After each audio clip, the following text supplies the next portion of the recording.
Tell me if this sounds familiar. You start the week with the best of intentions, but by Wednesday, your calendar is a complete minefield, and by Friday, you're wondering where all the time went. Well, as a full-time lawyer, that used to happen to me all the time, and I used to feel like my life was completely dictated by my job. Until I found a very simple way to plan my entire week in pretty much 10 minutes and to actually stick with it. And so in today's video, I'm going to show you the exact method that I use to keep my schedule under control and achieve all of the things that I want to, no matter how busy I get. Okay, so the first thing that we're going to do is to time block all of the essential aspects of our life and our priorities. And so what I mean here is that essentially sort of time block in the calendar everything that you want to do other than things that are going to fall into just complete sort of free time and leisure. And why I'm such a big fan of time blocking is, one, I think it brings a real sense of intentionality to your time, because you do really actually need to think about the things that you want to do and what's going to be needed to achieve those things and how much time is going to be necessary to achieve those things.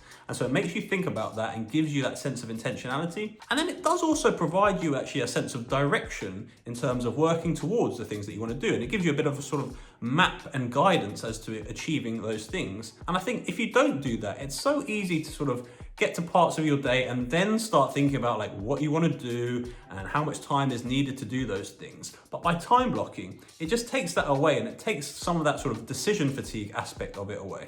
Another reason I really like time blocking is because I think there is something of real benefit in terms of actually getting things down on paper and having like this clear time blocking system. And I think once you do that, everything just feels that much more achievable and easy to do. And I think if you don't do that, things can just feel a lot more overwhelming, and you might have sort of all these thoughts spinning around in your head, but no real sense of direction again in terms of how you're going to do them. And so I think things are just so much more achievable by setting up this time blocking system. And so now we'll move on to actually setting up this time blocking system. And a little disclaimer here. This initial setup that we're about to talk about will take longer than 10 minutes to do. It does require a bit of thought, and you will need a more significant period of time. But you only really need to do this real big job of setting up this time blocking system once. And then once you've done that, everything else that we will do, which we're going to come on to later in the video, will just take no more than 10 minutes to do. And so I just wanted to mention that here. And so there's a couple things that we need to do in terms of setting up this time blocking system. So step number one is to time block all of the absolute non-negotiables in your life. And so these are the things that you must do in order to allow your life to operate in the way that you want it to. And so there's a few big chunks that I think will go in here for most people, but in terms of, say, my non-negotiables in this section, it will be work for one. That will be a big section. So that will be sort of my 9 to 5 job, or if my hours are later than that, I'll put in the exact hours that I'm going to work, but basically just put in your exact working hours, and I would include in that any commute time that you have as well. Another big thing is going to be sleep, because sleep, I would encourage everyone to prioritize, and sleep will be a little bit different for different people, but maybe that's going to be 7, 8, 9 hours. And so I'd plug that into your time blocking system as well. You're going to then also have whatever times you eat. And so like dinner time as well, I would put that in. Lunch and maybe snacks throughout the day, that just might be consumed within your working day, but just any chunks of time where you know each day you're going to be eating, I would put that in as well. And then for me, the final thing that I do plug in this stage is also exercise, because exercise, it really is a massive priority for me. It's kind of a passion of mine and something that I really want to do every day. I feel like I kind of have to do every day, otherwise I'm just not going to be happy. And so I will put all my chunks of exercise throughout the week in my time blocking system as well. And so once we've got our non-negotiables down, we will then move on to the second part of setting up our time blocking system, which is to really think about all of the other things that you 100% want to do and want to prioritize in your life. And to work these out, firstly, I would try to set yourself some goals to work towards. And then once you have those sort of ultimate goals in place, I would then try to step backwards and figure out what are the actions necessary to achieve that ultimate goal.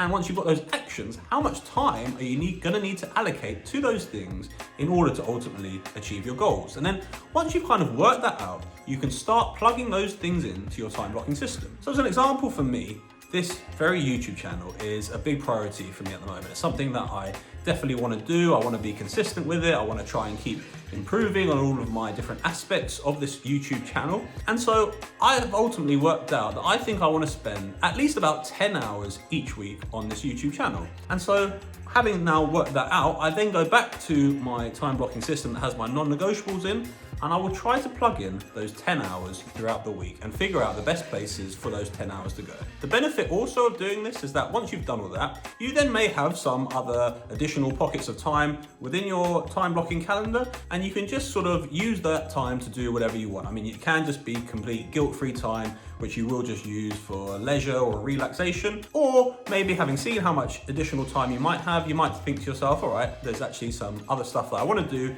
and then you could use that time to plug in some of those things. Next, we move on to the actual implementation of all of the things that we said we were going to do in our time blocking system. So this is the part about how we actually stick to doing the things that we said we were going to do, because ultimately it's all good and well having that nice shiny time blocking system and having all these goals and aspirations that you're going to work towards. But if you don't actually take action and don't actually do the things that you said you were going to do, it's ultimately going to be pointless to have that time blocking system in place.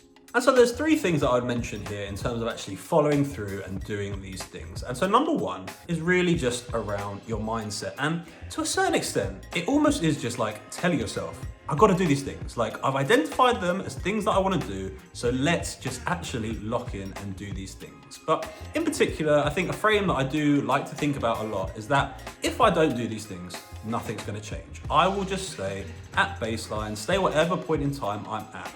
But having actually identified these things as things that I want to do, they clearly are important to me and they clearly are priorities in my life. And so I just need to really tell myself that I've identified this and I now need to work towards it. I also here would try not to rely too much on motivation, and instead I'd almost just try and focus more on like discipline, because ultimately motivation is going to come and go, and sometimes hopefully you will be feeling great and up for doing things, but other times you won't be. But the important thing here is to realize that you can not feel like doing things, but just have that discipline and do things anyway. Like, you can be completely tired and still go to the gym, or you can like feel completely unmotivated yet still work on that side project that you've identified. So I really just try not to rely too much on motivation and how you're feeling all of the time, and just tell yourself, I can still do everything that I want to anyway.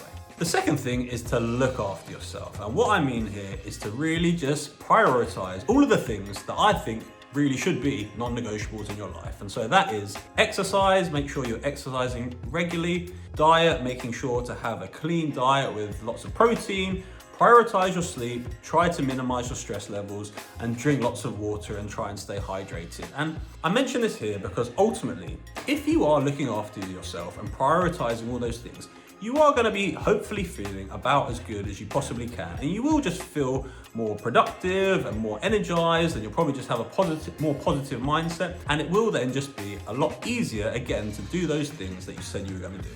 And the third thing I mentioned here is around Parkinson's law, which I think is such a true and really fascinating concept, which is all around how work will essentially expand to fill the time that we allocate towards that thing. So say for instance, if there's some project that we want to do and we tell ourselves it's going to take us, or we're going to need to do 10 hours to do that thing is most likely going to take us the 10 hours.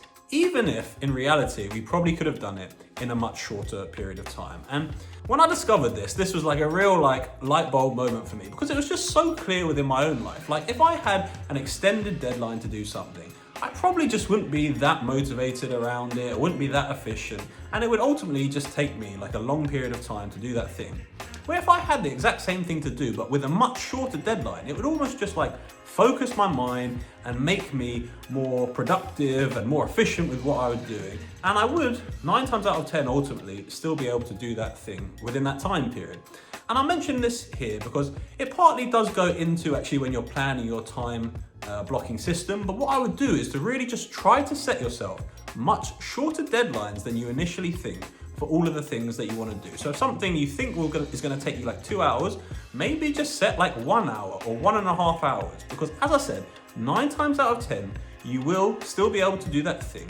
And it will just almost light a bit of a fire underneath you and give you more of a sense of urgency to actually work towards and to implement those things. And then moving on, the final part of the process is to review how your programming is going. And this is really the part that I think at a maximum should take you around 10 minutes to do, and often it will be a lot less than that. But ultimately, it really is to kind of just look back at your previous week. Like, I would do this on a Sunday afternoon or evening probably, and just see how you have actually got on in terms of doing the things that you said you were going to do and how successful you've been in achieving those things. And I think like week on week, not much is probably going to be changing, or it will be just very little tweaks, but it really does just give you that opportunity to see how things are going. And maybe you've actually noticed like you've time blocked doing a couple of hours of something in one part of the day, but you're really just struggling for energy at that part of the day. And so it's not a good time period to be doing that thing. Well, in that situation, then maybe you can move things around. Or maybe like a goal of yours really has changed. Maybe you've decided actually this thing that I said that I wanted to do is not such a priority for me now. And in that situation, you then maybe could make a bit more of a substantive change. But it is just an opportunity to review and reflect on how things are going, and then you can make necessary tweaks in your schedule accordingly. And so there you go, a simple, but I promise, very effective way to plan your week and then actually stick to the things that you said you wanted to do. I hope you found that video useful. Thanks very much for watching it, and I will see you in the next one.